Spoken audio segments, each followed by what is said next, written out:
Hello everybody, my name is Adam, and last week I reviewed a product from Paizo called the Harrow cards. And this week I'm going to be reviewing a product that came to sort of support that other product called the Harrow Handbook. You can get this from Paizo in either a PDF or in print. I got it as a PDF because all the information's the same and it was a little bit cheaper and it came instantly. So, what I'm going to say first about this is that my absolute favorite part of this was that they included a class option, a feat, called the Deadly Dealer, which has been a feat that I've wanted a long time, because it allows you to make a character who uses card throwing as their method of fighting.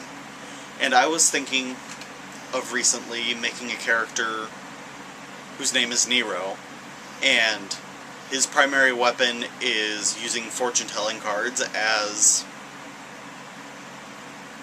a weapon, throwing them and having them deal plenty of damage. I thought it was a neat concept, so I went with it. I'm going to have to say my favorite archetype from the Harrow Handbook would be the Harrow Warden.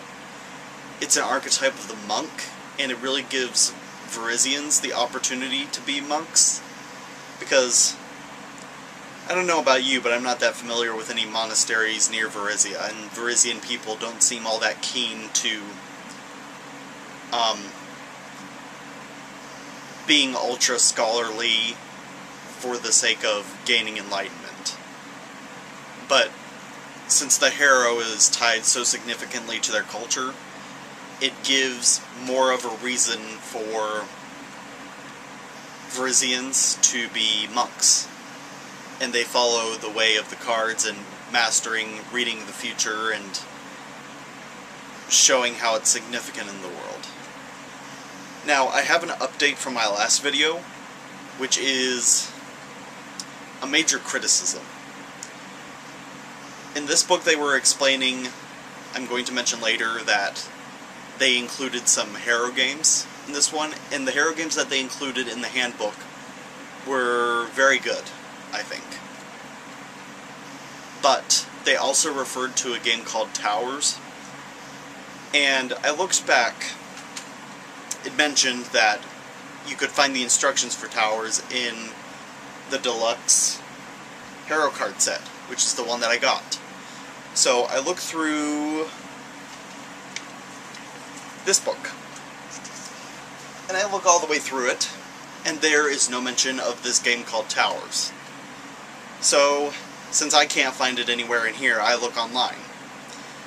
The descriptions for this game are sketchy at best, and when they are complete, the game has a critical error which makes the game not function.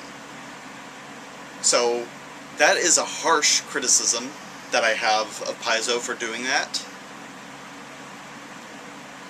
Having a third Harrow game be popular to play in Golarion is, I think, important. And the fact that they made such a game practically impossible to access and promised it in one of their handbooks is not something I'm favorable about. Across this book they provide plenty of lore on the Harrow deck, including lost cards, how people use the Harrow deck across the Undersea, as well as 6 Varisian fables about 6 different Harrow cards. They have one for the Big Sky, one for the Rabbit Prince, one for others. And these fables sound very biblical, which I think gives the right feel to how they're said, and there's also mention of bards reading aloud these tales with their own style to do bardic masterpieces, which were another option that was included. I feel like the way they treated the Harrow was particularly smart, having many perspectives on these cards rather than them just being a true way to divine things or a false way to divine things. It's a bit of both, and I think that was a particularly smart way to handle the Harrow. Also, in that last episode, I showed you what a typical Harrow spread looks like. Well, in this one they include 4 more different spreads. One of them, called the Cross, is where you take one card in the center and then 4, like a compass, around the center card, is a spread I used to inspire the last campaign notes show that I gave you.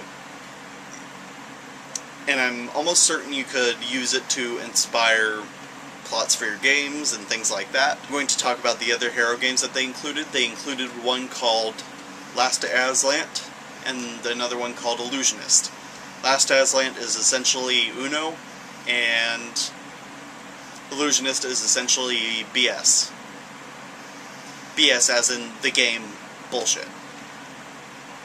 They're essentially these games, but they've added different rules to make them, I think, better games than the originals, which are particularly good. And how I will justify that is, in Last Aslant, say they have a rule where they allowed certain cards to function as skip cards or as draw 2 cards, things like that for Uno.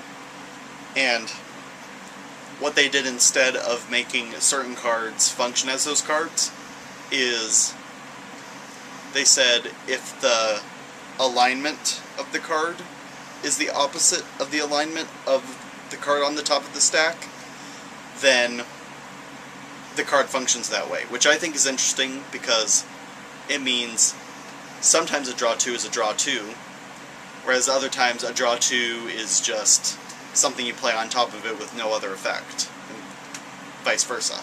In my opinion, this handbook was a fantastic addition to the Harrow deck, and to get the full effect of both, you need to buy both. The Harrow cards are the things you should buy first, because the Harrow is going to stand on its own. Whereas the Harrow Handbook won't stand as well on its own without having an actual Harrow deck. It does include ways you can use dice to put out cards, but in my opinion it's not nearly as practical. So I would say buy the Harrow deck first, if you're limited on money, and then a couple of months later buy the Harrow Handbook. Alright, that's been my review for the Harrow Handbook. I will see you in my later episodes. Comment with what you think about this episode, and I will be including the link to buy the Harrow Handbook in the description below. Okay, farewell.